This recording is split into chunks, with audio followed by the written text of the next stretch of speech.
ஆசிரியர் ராஜேந்திரனை எந்த நாளிலும் எங்கேயாவது காணும்போது, என்ன சார் எப்படி இருக்கிறீங்க என்று கேட்டால், நான் திருப்தியாக மகிழ்ச்சியாக இருக்கிறேன் என்பதுதான் அவருடைய பதிலாக இருக்கும். அவருடைய குடும்பத்தை நன்கு அறிந்த அநேகருக்கு இவருடைய பதில் மிக மிக ஆச்சரியமானதாக உள்ளது. இவர் என்ன உண்மையைத்தான் சொல்லுகிறாரா என்பது போல இருக்கும். நீங்கள் முழுமையாக வாழ்கிறீர்களா? உங்கள் வாழ்க்கையிலே ஒவ்வொரு நாளையும் நீங்கள் அனுபவிக்கிறீர்களா? அல்லது சரியாக வேண்டிய ஒரு பிரச்சனைக்காக அல்லது ஒரு யோகம் அடிக்க காத்திருப்பவரைப் போல ஏதோ இருக்கிறேன் என்று சொல்கிறவர்களாக இருக்கிறீர்களா?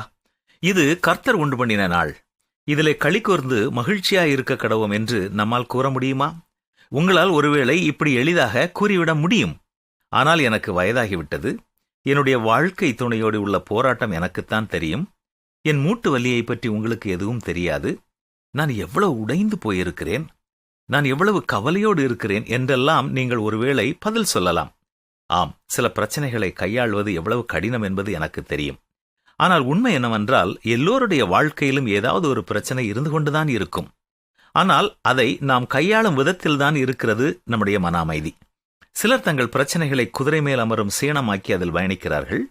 சிலருடைய வாழ்க்கையிலே அவர்களுடைய பிரச்சனை அவர்களை ஒரு சேணமாக்கி ஒரே இடத்தில் உட்கார வைத்து விடுகிறது. வாழத் தெரிந்தவர்கள் சிலர் கடினமான சூழ்நிலைகளிலும் மகிழ்ச்சியான ஒரு ஊன்றுகோலை கண்டறிந்து கொள்வார்கள். அவர்கள் சிந்தனை செய்து புதிய காரியங்களை கண்டறியக்கூடியவர்கள். பிரச்சனைகள் அவர்களை கீழே தள்ளினாலும் அவர்கள் தொடர்ந்து விழுந்து கிடப்பதில்லை. அவர்கள் சொல்வதெல்லாம் கொஞ்சம் பொறுத்திருந்து பாருங்கள் என்பதுதான். படுத்த படுக்கையாக இருந்தாலும் அடுத்த வாரம் நிச்சயமாய் நான் தவழ்ந்தாவது ஆலயத்திற்கு வந்து விடுவேன் என்றுதான் கூறுவார்கள். அல்லது எப்படியாவது மீண்டும் வயலை சரி செய்து விடுவேன், தோட்டத்தை சரி செய்து விடுவேன் என்பதுதான் அவர்களுடைய பதிலாக இருக்கும். இவர்களே பூரண வாழ்க்கை பெற்றவர்கள்.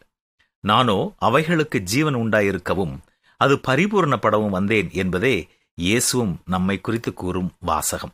நாமும் பூரண வாழ்க்கை வாழ்வோமா?